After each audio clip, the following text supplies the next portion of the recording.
ابا جان مجھے قرآن نہیں گاڑی چاہیے تھی۔ ایک نوجوان اپنے کالج سے گریجویٹ ہونے والا تھا۔ پچھلے کچھ مہینوں سے اسے قریب ہی موجود ایک گاڑیوں کے شو روم میں موجود سپورٹس کار بہت پسند تھی۔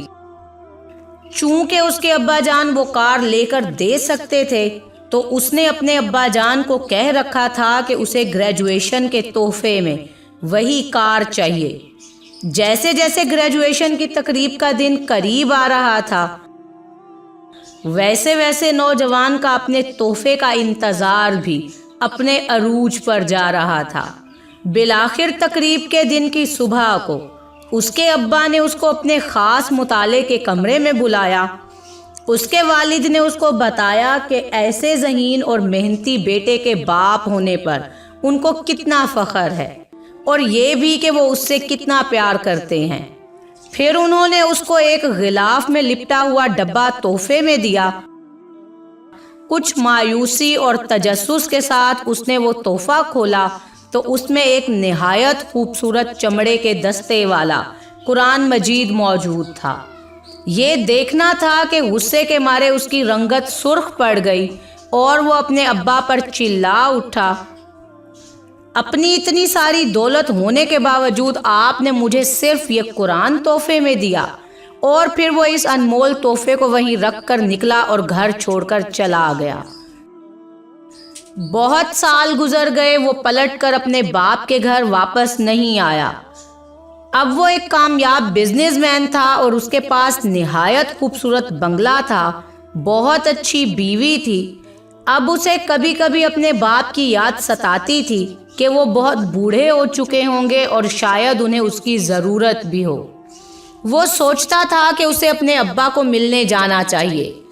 اس سے پہلے کہ وہ اپنے ابا کو ملنے جاتا، ایک دن اسے اطلاع ملی کہ اس کے ابا انتقال کر گئے ہیں اور وصیت میں اپنا سب کچھ اس کے نام کر گئے ہیں۔ اسے افراتفری اور غم کے عالم میں اپنے ابا کے گھر جانا پڑ گیا۔ جب وہ ابا کے گھر پہنچا تو اس کا دل غم کی شدت سے بھر گیا اور ایک پچھتاوے کا احساس اس کے سینے میں جاگ اٹھا۔ تدفین سے فارغ ہونے کے بعد وہ ابا کے ضروری سامان کا جائزہ لے رہا تھا تو تبھی اسے وہی تحفے والا قرآن ویسے ہی بالکل نئی حالت میں پڑا ہوا ملا جیسا وہ سالوں پہلے اسے چھوڑ کر گیا تھا۔ آنکھوں میں آنسوؤں کے ساتھ اس نے قرآن شریف کو کھولا اور اس کے اوراق پلٹنے لگا۔ یوں ہی اوراق پلٹتے ہوئے اس نے ایک صفحے پر دیکھا کہ اس کے ابا نے ایک آیت پر نشان لگایا ہوا تھا۔ وہ سورہ رات کی 28ویں آیت تھی، بے شک اللہ کی یاد دلوں کو سکون بخشتی ہے، جس کا ترجمہ یہ تھا۔ اس نے یہ آیت پڑھی تبھی قرآن کی پچھلی جانب سے کوئی چیز نیچے گری۔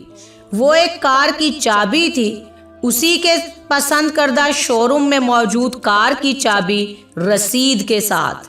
چابی کے ساتھ موجود رسید میں اس کی گریجویشن والی تاریخ لکھی تھی اور ساتھ یہ بھی لکھا تھا کہ مکمل قیمت ادا کر دی گئی ہے۔ زندگی میں کتنی ہی دفعہ ایسا ہوتا ہے کہ ہم اللہ پاک کی عطا کردہ ان گنت نعمتوں کو صرف اس وجہ سے ٹھکرا دیتے ہیں کیونکہ وہ ہماری توقعات کے مطابق لبادے میں لپٹی نہیں ہوتی۔ کچھ یہی حال اس نوجوان کا بھی تھا، مگر اب پچھتائے کیا ہوت جب چڑیاں چگ گئیں کھیت۔